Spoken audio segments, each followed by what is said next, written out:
In 1952, Britain made one of the strangest choices in military history. They sailed one of their own warships, the HMS Plym, to a remote island off Western Australia and detonated a nuclear bomb inside it. But why would any nation nuke its own ship? The answer reveals a Cold War strategy so disturbing it's still not widely known, and it changed British defense policy for decades.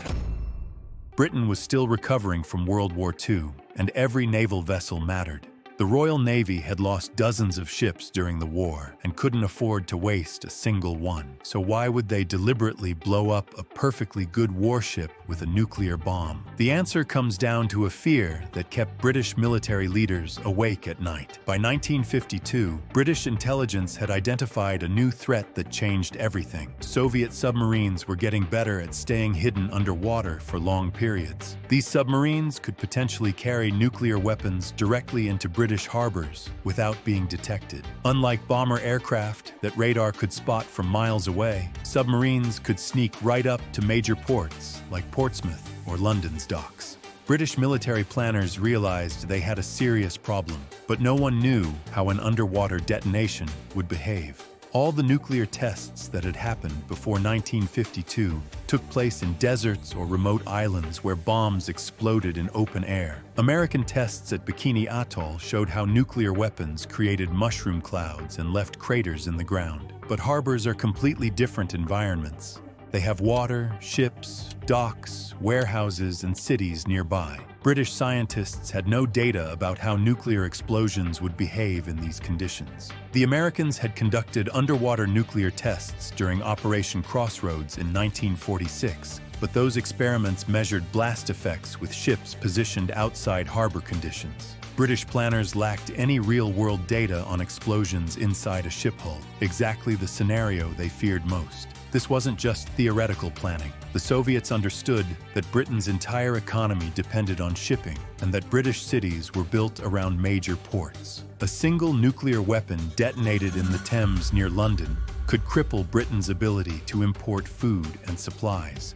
Water doesn't compress the same way air does, so the blast waves would behave completely differently. The explosion might be contained and channeled by the water and surrounding structures in ways that nobody had studied before. British scientists needed to know how far radioactive contamination would spread from a harbor explosion. Desert tests with their open-air explosions and sandy craters provided none of this information. The Royal Navy also needed to understand blast effects in a maritime environment so they could develop better harbor defenses. Without real test data, they couldn't design proper evacuation procedures or figure out how to protect critical port facilities. They couldn't even estimate how many people might be killed or injured if the Soviets actually carried out this kind of attack. By late 1951, British leaders concluded that the only way to get accurate information was to simulate the exact scenario they feared most. They needed to place a nuclear weapon inside a ship in harbor conditions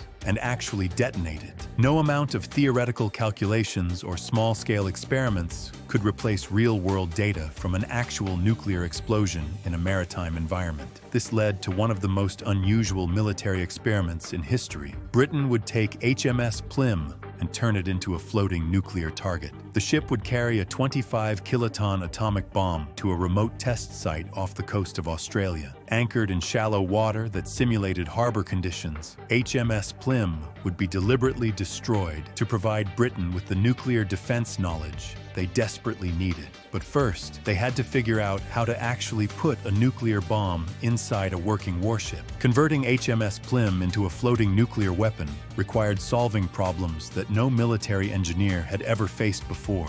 The vessel had to remain seaworthy for the 8-week journey from Britain to Australia while carrying a nuclear bomb in its hull. The bomb placement created the biggest technical challenge of the entire operation. British engineers determined that the nuclear device had to sit exactly 2.7 meters below the waterline to properly simulate a harbor infiltration scenario. This specific depth was crucial because it matched how a Soviet submarine might position a nuclear weapon before detonating it in a British port. Engineers had to modify HMS Plym's hull to accommodate the device while ensuring the ship could handle rough seas during its journey around the Cape of Good Hope. The nuclear device itself was assembled in stages for security reasons. The device minus its plutonium core was installed at Foulness and shipped aboard Plym. The core and initiator flew separately by air. This separation meant that even if something went wrong during the sea voyage, the ship wouldn't be carrying a complete nuclear weapon that could accidentally detonate. Installing the detonation equipment inside HMS Plym required technicians to work in extremely cramped conditions. The ship's interior spaces were never designed to hold nuclear weapons, so workers had to snake cables and wiring through narrow passages and around existing ship systems.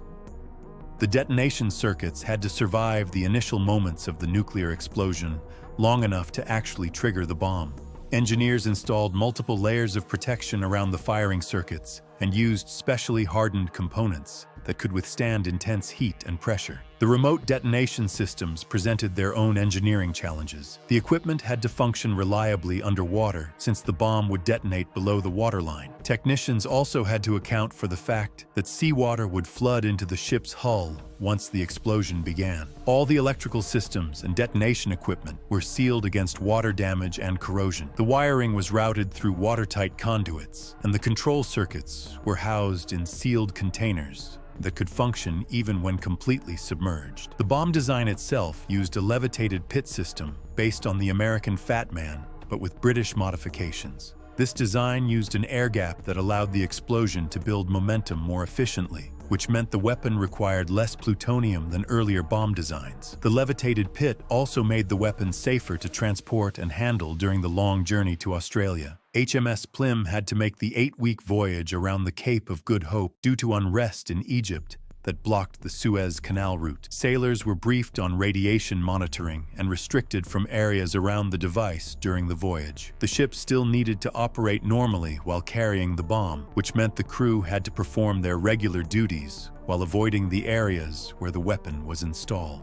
The plutonium core and neutron initiator were installed just days before the planned detonation. Teams conducted multiple rehearsals on September 12th, 13th, and 19th to ensure every system worked properly. By October 1952, HMS Plym had become the world's first deliberately created floating nuclear target. The ship sat anchored in position, carrying Britain's nuclear future in its hull, positioned exactly where British military planners feared Soviet submarines might place their own weapons. Every technical challenge had been solved, every safety system tested, and every backup plan prepared. The detonation happened exactly as planned.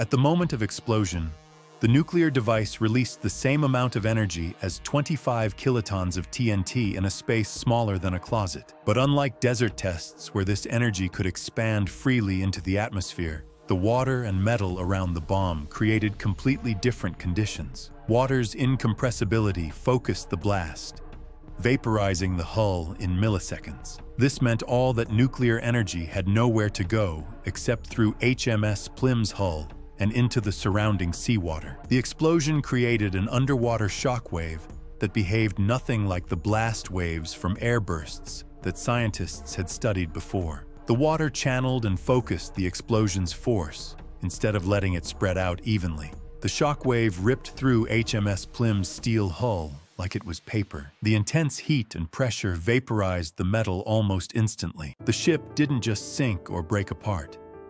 It essentially ceased to exist in the first few milliseconds of the explosion. As one observer put it, all that was left were fist-sized pieces and the hull's imprint on the seabed. The complete destruction shocked even the scientists who had planned the test. They expected significant damage, but HMS Plym had been turned into tiny fragments in an instant. The largest pieces of the ship that searchers later found were no bigger than a person's fist. The explosion left a 6-meter-deep, 300-meter-wide crater that revealed information impossible to get from desert tests. This massive saucer-shaped hole in the ocean floor showed British scientists exactly what would happen to harbor infrastructure if the Soviets actually carried out the kind of attack they feared. The crater demonstrated that the explosion's effects would reach much deeper than anyone had calculated, based on airburst data. The explosion sent a column of radioactive seawater hundreds of feet into the air.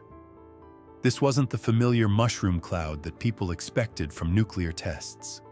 Instead, millions of gallons of contaminated water shot upward like a giant fountain before falling back into the ocean. The radioactive water created contamination patterns that spread much differently than the dust and debris from desert explosions. The contaminated seawater mixed with ocean currents and began moving in directions that weather forecasting couldn't predict. The test provided rare data on shipborne blasts in shallow water, fulfilling planners' original goal. The complete vaporization of HMS Plym proved that a single submarine-delivered nuclear weapon could instantly eliminate not just one ship, but an entire port facility. Any vessels anchored nearby would be destroyed by the underwater shockwave. The radioactive contamination would make the harbor unusable for an unknown period of time. British scientists learned that water-contained nuclear explosions were actually more destructive in some ways than airbursts of the same size. The water focused and amplified the blast effects instead of allowing the energy to dissipate into the atmosphere. This meant that Soviet submarines carrying nuclear weapons posed an even greater threat to British ports than previous calculations had suggested. The test data showed that Britain's coastal cities were more vulnerable than anyone had realized. The destruction of HMS Plym also provided crucial information about nuclear weapon effects that couldn't be obtained any other way. The ship had been loaded with instruments and test materials to measure radiation, heat, and pressure at different locations during the explosion. Most of these instruments were destroyed instantly, but the few that survived provided data about underwater nuclear blasts that didn't exist anywhere else in the world. But the explosion itself was only the beginning of Operation Hurricane's impact on the region. The radioactive plume from HMS Plym's destruction spread contamination across the region in ways that caught monitoring teams completely off guard. The contaminated cloud rose to 3 kilometers before initial winds carried it out to sea. But later winds reversed direction, sending detectable traces to Brisbane, over 1,000 kilometers away. This shift highlighted how unpredictably nuclear fallout behaves compared to normal atmospheric particles. The radioactive materials traveled much farther than anyone had calculated, reaching detection stations that had been placed to monitor local effects rather than continent-wide contamination. The fallout's unexpected behavior surprised monitoring teams who had been tracking the contamination based on standard weather patterns. Radioactive particles behave differently than regular dust or smoke because they're carried by air currents at different altitudes and can be affected by temperature changes that don't influence normal weather systems. Detection equipment began picking up contaminated particles at distances that exceeded all previous calculations about how far the test's effects might reach. The Montebello Islands themselves became so contaminated that they remained completely off-limits to visitors until 1992, 40 years after the test. The explosion had scattered radioactive debris across the entire island chain, not just the immediate test site. Radioactive materials got into the soil, the water, and even the rocks. After extensive cleanup efforts and surveys showed wildlife recovery, the islands were partially reopened, though precautionary visitor restrictions still remain in place for small sections closest to the detonations. Even today, visitors are advised not to spend more than an hour per day at the test sites, and are warned not to take any souvenirs or relics because these items might still contain radioactive contamination. Australian officials had been given limited information about the potential risks of radioactive contamination before Operation Hurricane took place. The British government had consulted with Australian leaders about conducting the test, but Australian officials weren't fully informed about how far the contamination might spread, or how long the radioactive effects would last. This lack of complete information created diplomatic tensions that lasted for decades and raised questions about the responsibilities of conducting nuclear tests on Australian soil. The health consequences of Operation Hurricane became clearer years later when researchers began studying radiation exposure from the test. A 1992 assessment estimated the test delivered around 110 man-sievert collective dose, statistically enough for one cancer death. This calculation was based on the total amount of radiation exposure across the entire affected population. Even though individual exposure levels were relatively low, the large number of people who were exposed meant that the overall health impact was measurable. British and Australian military personnel who participated in Operation Hurricane showed concerning health patterns in later medical studies. A 2006 study found that participants had an 18% increased mortality from cancers and a 23% increase in overall cancer incidence compared to people who hadn't been involved in the test. However, researchers couldn't definitively prove that these increased cancer rates were caused by radiation exposure from the nuclear test, rather than other factors like solar radiation exposure during their time in Australia. The radioactive legacy of Operation Hurricane affected thousands of people who were exposed to fallout, creating lasting impacts on both the affected populations and the environment.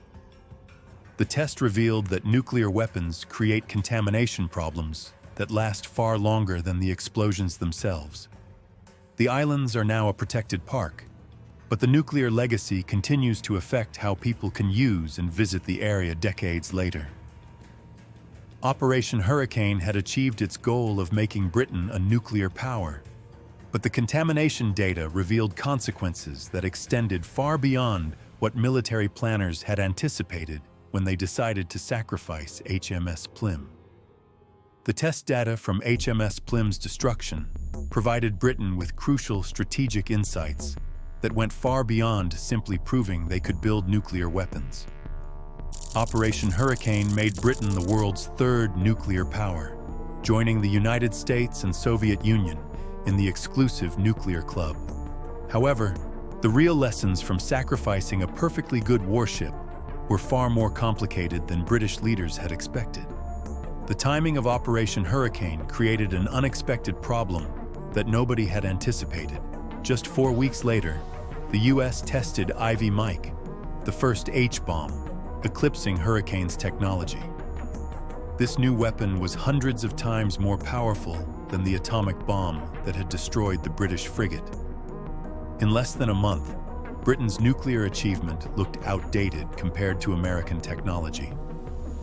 The hydrogen bomb test showed that the nuclear arms race was moving faster than anyone realized, and Britain was already falling behind again. The harbor simulation that had cost HMS Plym its existence revealed disturbing truths about British vulnerability. The complete destruction of the frigate proved that British ports were essentially indefensible against submarine-launched nuclear weapons. Planners concluded submarine-delivered weapons required new early warning systems beyond World War II-era nets and patrols.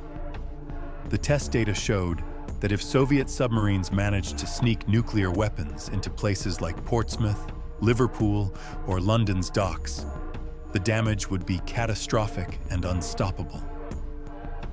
British military planners realized they needed completely new approaches to harbor defense based on what they learned from HMS Plym's destruction.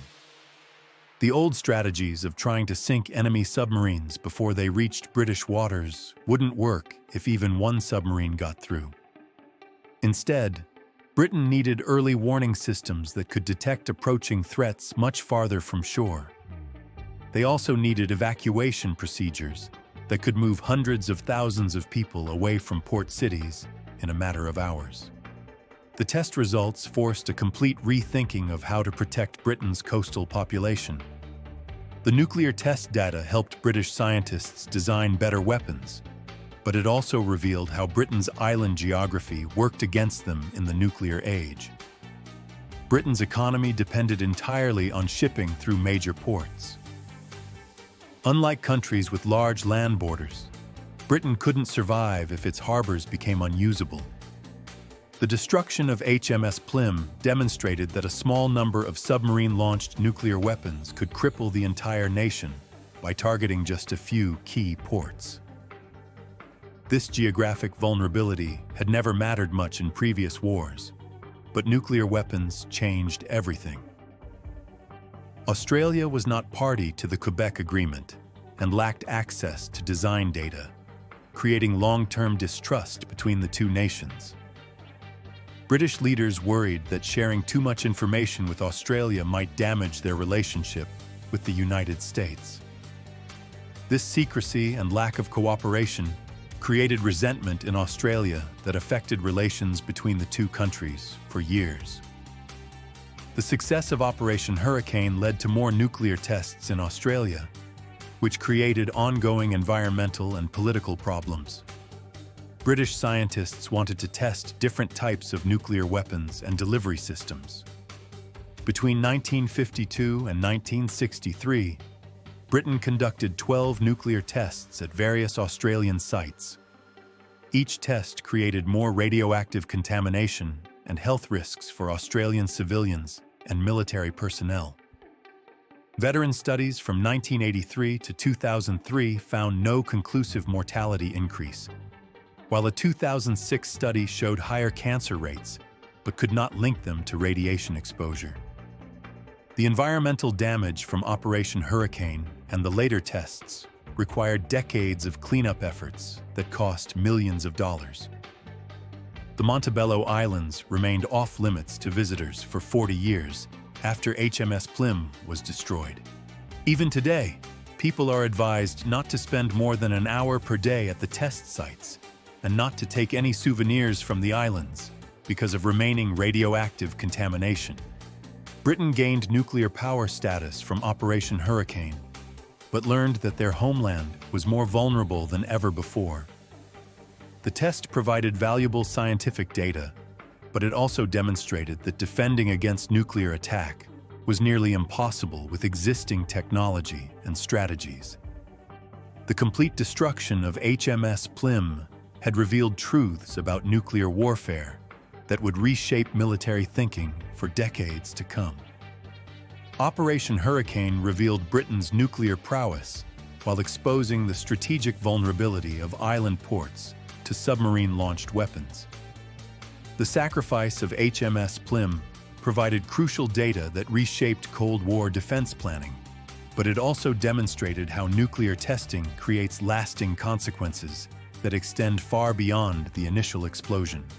Today, the Montebello Islands serve as a reminder of that October morning in 1952. Visitors are still advised to limit their time at the test sites to 1 hour per day and avoid taking souvenirs because of remaining radioactive contamination. The crater on the ocean floor where HMS Plym once floated shows that nuclear experiments affect people and places for generations. If you found this investigation into Operation Hurricane revealing, hit like and subscribe for more deep dives into Cold War history. If you want to follow the story of Hiroshima, check out our video here.